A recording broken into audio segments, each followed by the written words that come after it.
on this episode of the EverQuest Show. It's all about the music of EverQuest, and before the trolls say, EverQuest has music? Yeah, it does, and a lot of it's amazing. Plus, an exclusive announcement about new EverQuest merchandise. Cue the frogs.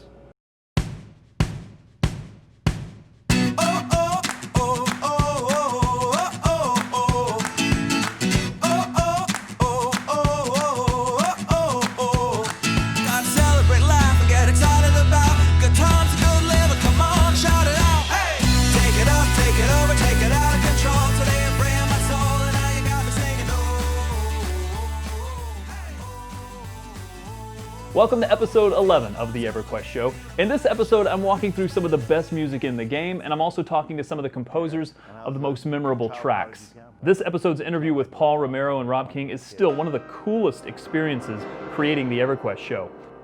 And yes, because I love countdowns so much, I'm counting down the best music in the game. But first, make sure you click subscribe below so you'll know when new EverQuest Show content is posted.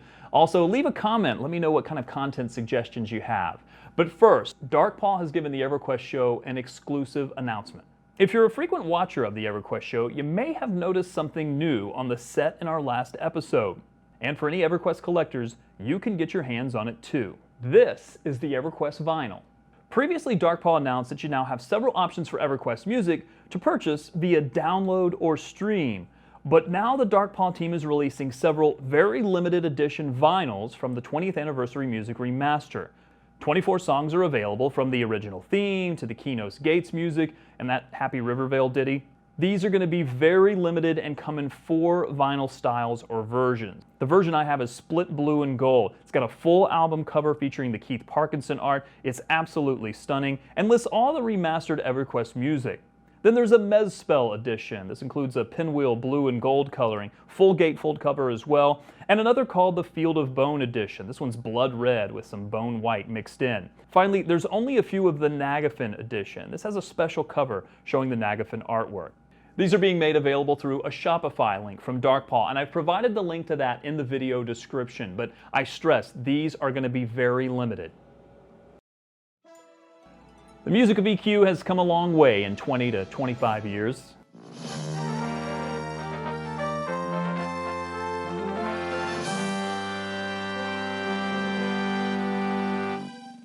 By the time Planes of Power came around, EverQuest really had to up its game. The game was near the height of its success, and hardware and software for music and audio had come a long way in a short amount of time. This marked a noticeable shift in the quality and style of the music for EverQuest, as a new composing team was chosen to give the Planes their iconic sound. Paul Romero and Rob King were responsible for all of the EverQuest music from Planes of Power through Dragons of Norath. Hey, I'm Paul Romero, and I helped write some of the music for EverQuest.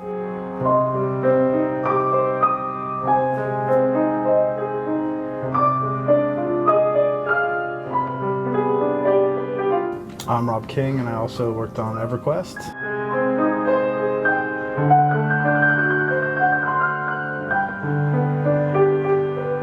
Planes was the first thing we did, was because of the music that we did for Heroes of Might and Magic.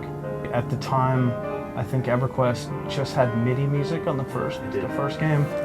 And you know, they obviously wanted to up the orchestrations and just make it sound bigger. I'm a classical composer and pianist.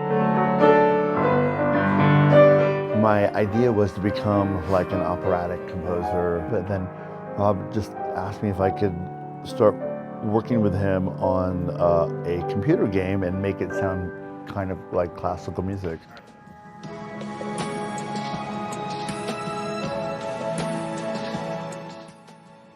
Since I was a kid, I was mostly writing pop and rock songs, and you know, I come from a singing background, so I'd write a ton of melodies and things like that. And he was a child prodigy singer, and I was a child prodigy piano player. We kind of like were probably odd little kids. We should have been friends when we were that age. Our hairlines. Yeah, I know. At the same time. I know. Yeah, we got bald at the same time. And Prodigy is right. I've never seen genius like this before. So I played Paul a little bit of the Tower of Solosec Row, a piece that he composed. But I want you to watch what he does with the music as he listens and remembers how he put the song together. Well, I was taking the main theme.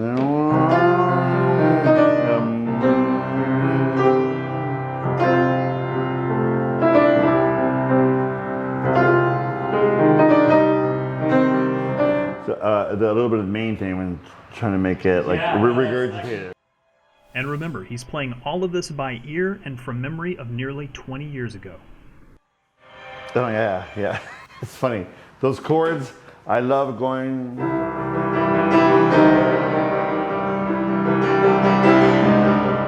you're going major, minor, and I got that from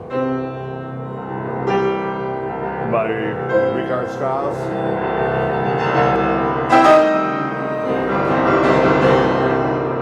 So it's nice to have that shift within the music.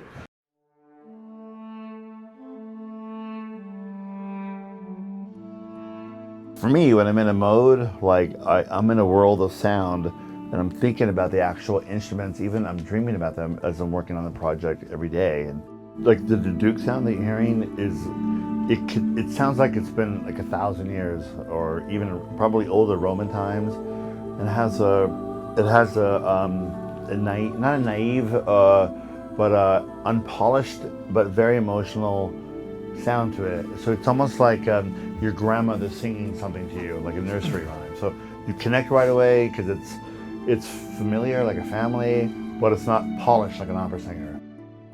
Sometimes a more sparkly, transparent sound, or maybe ethnic, a certain kind of ethnicity, Celtic or Japanese or Chinese, whatever it is.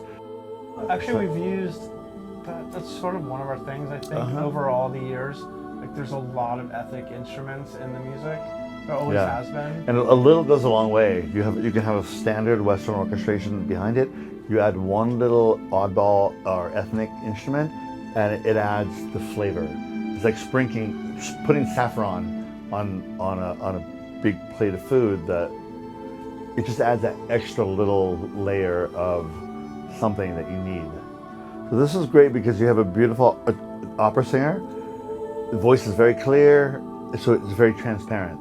Basically building a template of sound.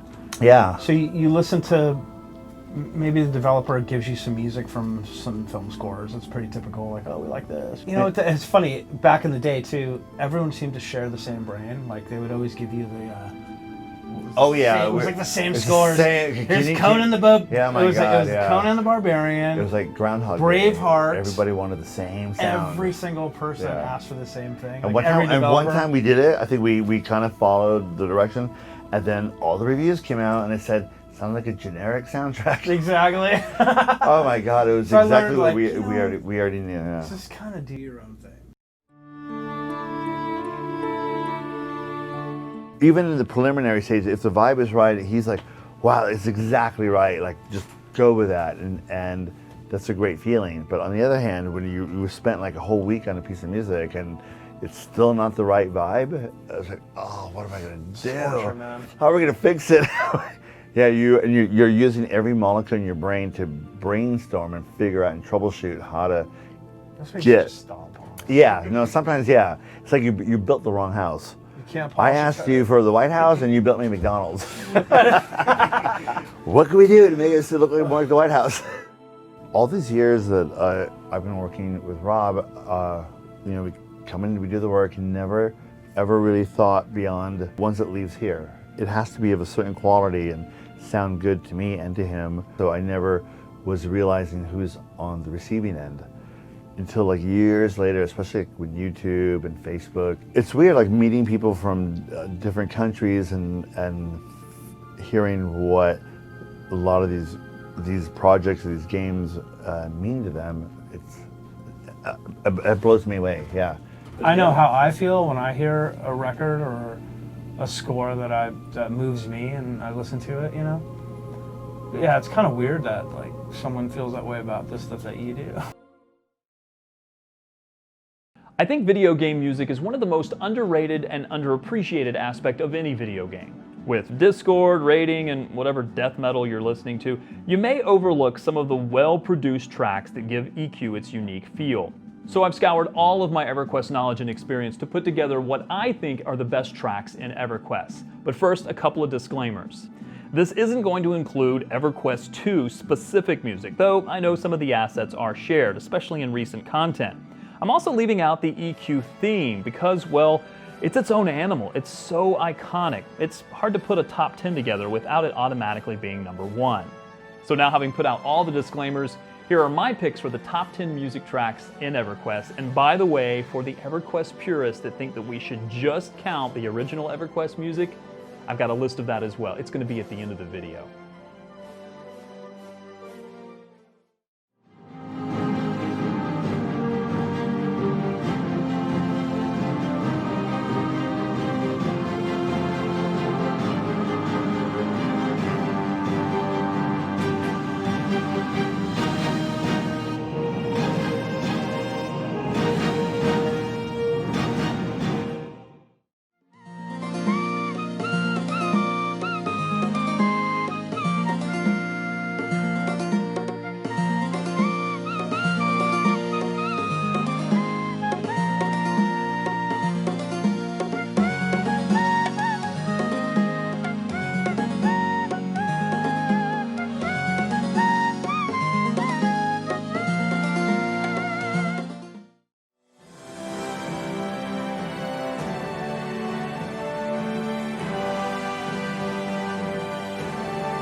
Now, EverQuest music doesn't just have to come from the composers within the game.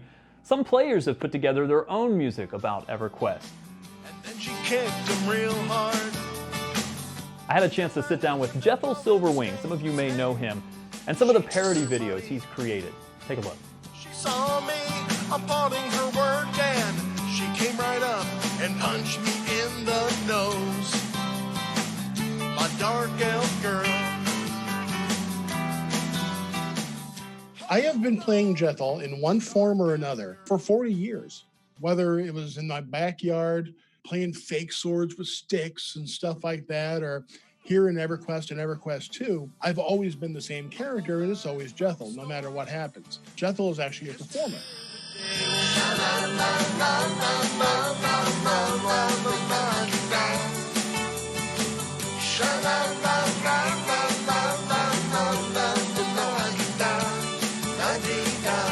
I have 3 characters that I used to do with my podcast, and I do skits. We have Jethal, of course, and then there's the Ratonga Cheez-It. I love Cheez-It. And then there's Doofu, the drunken dwarf. One of my favorite videos that you guys have put together is the Frostfell videos. Someone fortune, gold, and fame. Me, I want the cloak of flame. At the time, nobody was making videos. Music is a big part of your life. You do the parodies, you just like to sing. Tell me about the Player Got Talent, because I was there for those. I've been to the fanfare in Vegas 5 times. Yeah, I don't need to win. But you did end up winning. And that was a shock, actually. Fippy Darkpaw, F-I-P-P-Y Darkpaw. You know, EverQuest has really changed the trajectory of your life, your personal life. In many ways. Major change to my life when I met Elquin Jenna. And we fell in love. And here we are 20 years later, and she's my wife. Can you imagine your life, how your life would be if it hadn't been for EverQuest? Probably rather boring, to be perfectly honest. My dark elf girl shouldn't have turned me down. My dark elf girl, I come by every year just to dance on your grave.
All right, so what did you think of the top 10 list? Did I leave any tracks out? Make sure you leave a comment below, and while you're at it, click subscribe. Thanks so much for watching, and make sure you get that EverQuest vinyl before it sells out. And also, if you're looking for those classic tracks, I've got that provided at the end of this video.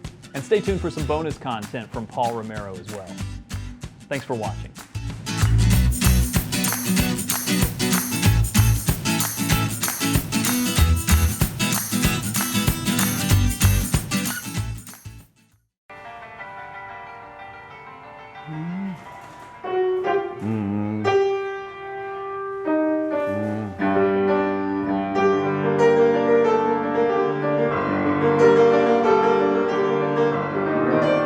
How's this gonna go? Yeah, that's amazing.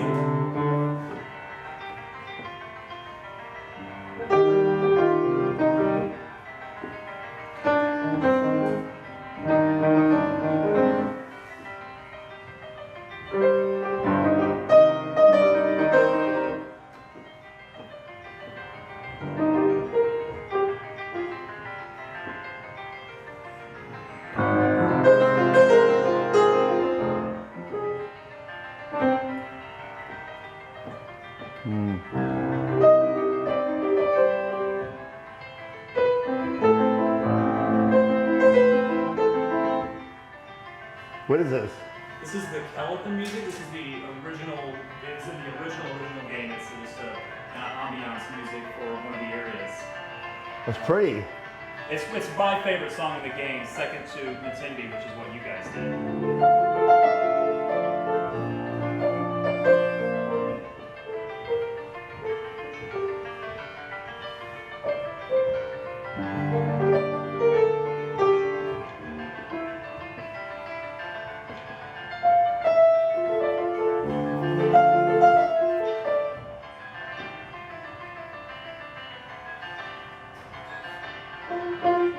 That's nice. I never heard that. It's one of my favorites. It's everyone's favorite song in the game.